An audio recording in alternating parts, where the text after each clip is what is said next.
नमस्कार. सुवर्णम फूड्स या YouTube channel मध्ये मी सुवर्णा बेरड तुम्हा सगळ्यांचं खूप खूप स्वागत करते. आज आपण अतिशय झटपट आणि पटकन होणारी अशी हिरव्या पालेभाजीची रेसिपी बनवणार आहोत. ती म्हणजे करडईच्या भाजीची रेसिपी. चला तर मग रेसिपीला सुरुवात करूया. ही आहे करडईची भाजी. तुम्ही पाहू शकता खूप फ्रेश अशी भाजी आहे. आत्ताच बाजारातून आणली आहे.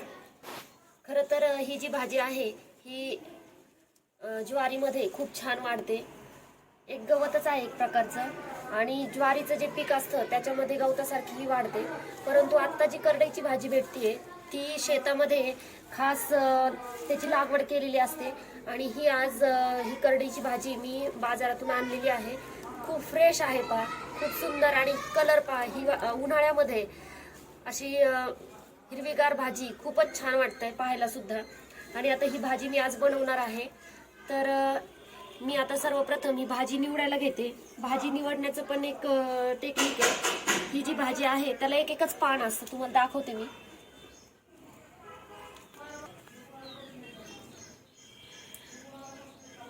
तुम्ही पाहू शकता असं मेथीच्या भाजीसारखं वगैरे असं पान नसतात त्याला. हे असं एक एकच पान असतं. तर हे जे पान आहे हे असं घ्यायचं आणि मग पानं खूप मोठी असतात तर एका पानाचे असे 2-3 भाग करायचे. 2 केले तरी पुष्कळ होतात. आणि या प्रकारे आता मी ही भाजी निवडून घेणार आहे.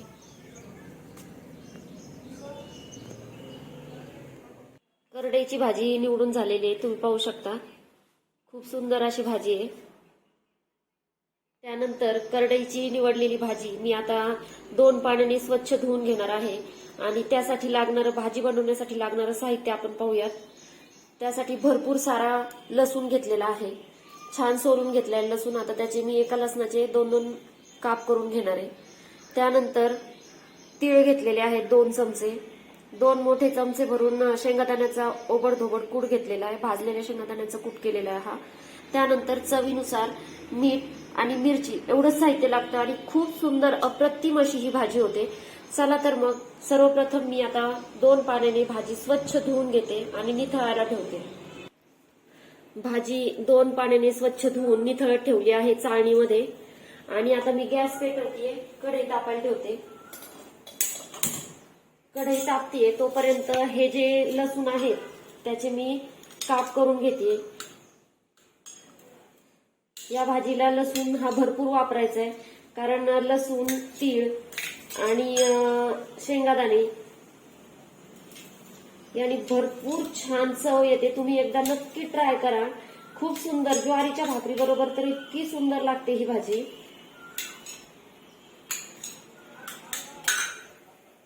कढई तापली आहे आणि त्यामध्ये मी तेल घालते. तेल तुमच्या आवडीनुसार घालायचंय. भाकरी बरोबर खायची आहे त्यामुळे तेल थोडंसं मी जास्तच घालते करडईच्या भाजीला. तेल तापलं की यामध्ये लसूण पाकळ्या घालायच्या आणि छान थोडासा सोनेरी रंग येऊ द्यायचा त्याला लसूण पाकळ्यांना. भरपूर लसूण वापरायचा या भाजीला. खूप सुंदर लागते ही भाजी, खूप टेस्टी.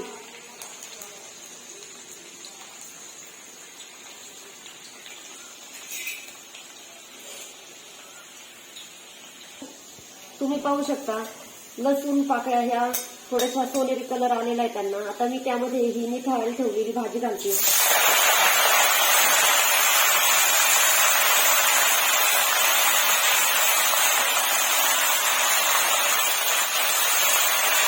आणि असं थोडंसं खालीवर करून घ्यायची भाजी. आणि यावर हे मीठ आणि मिरची घालते.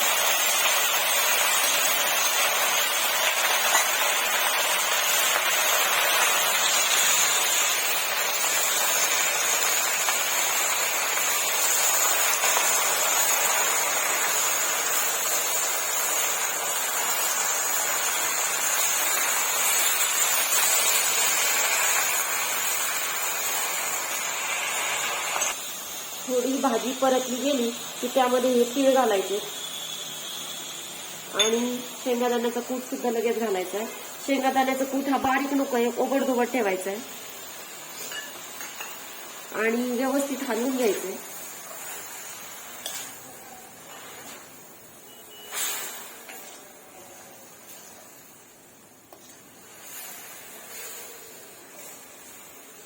आणि आता मात्र कमी गॅस करून त्यावर झाकण ठेवायचे थोडा वेळ.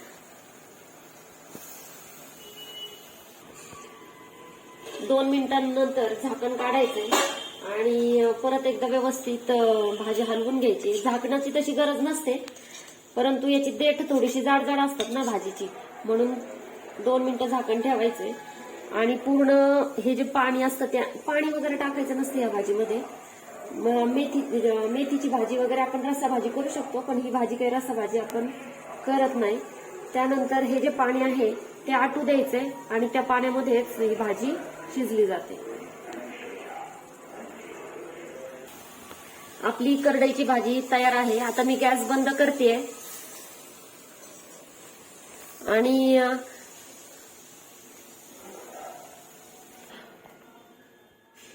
तर आपली तयार आहे करडईची भाजी. खूप सुंदर चविष्ट अशी ही भाजी ज्वारीच्या किंवा बाजरीच्या भाकरी बरोबर अप्रतिम लागते.